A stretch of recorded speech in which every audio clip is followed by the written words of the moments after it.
Stay is an acrylic painting on panel, finished in 2020.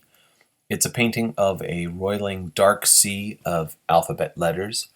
In the foreground, a purple doghouse stays barely afloat under the weight of an upright dog-like creature, striving to maintain his balance. I guess he kind of looks like a sports mascot to me, or one of those furries, I suppose. Regardless, his attention is focused on his master's house, about to be rocked by a large wave. I've tried to create an atmosphere of anxiety, dread, and alarm.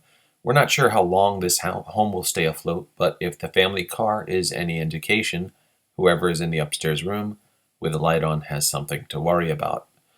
Above this scene of tumult, a flock of chicken-like humanoids, each wearing goggles and blue suspended pants, flies by. They are transporting a larger house, held aloft by many, many strong ropes. 2 or 3 of their number fly lower to investigate the emergency.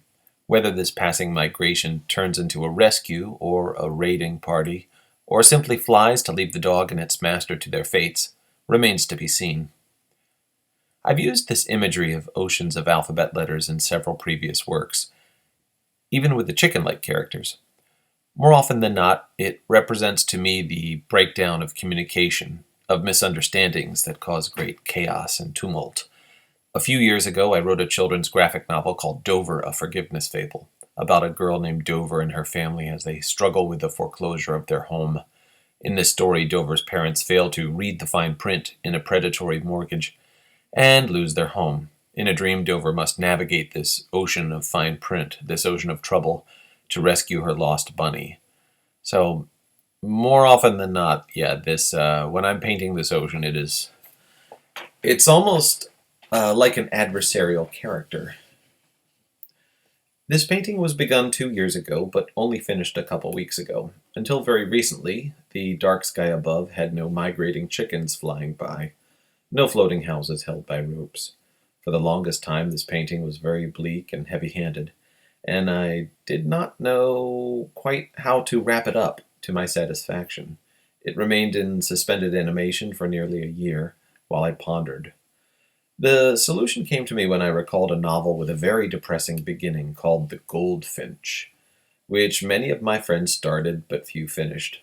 It begins with a boy and his mother visiting the Metropolitan Museum of Art, and his mother getting killed by a terrorist's bomb. The boy survives, stumbles home, and waits for her to return home, to no avail. It's very bleak and very depressing for perhaps the first third of the book, until the introduction of the boy's friend Boris, who ushers in a series of madcap adventures, signaling a directional shift for the book and a badly needed change of tone. The chickens are my Boris. They could mean a farcical or comedic turn, or they could, more brightly, signal hope. This is an oval painting on panel, and let me tell you, it is not easy to get a frame made for an oval painting. You kind of have to do it yourself, unless you're willing to spend a lot of money.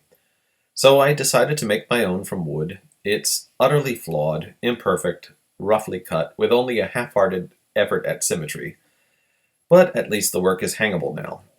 I decided to adorn it with relief sculptures of the furry creature and the chicken, as well as a spiked collar that the dog, by choice or by fate, no longer wears. The title of the painting is engraved on a dog tag attached at the bottom of the frame.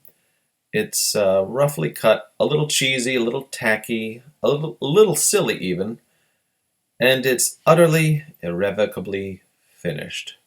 And so I can put this tragedy to bed with a little sprinkling of ridiculousness or hope on top.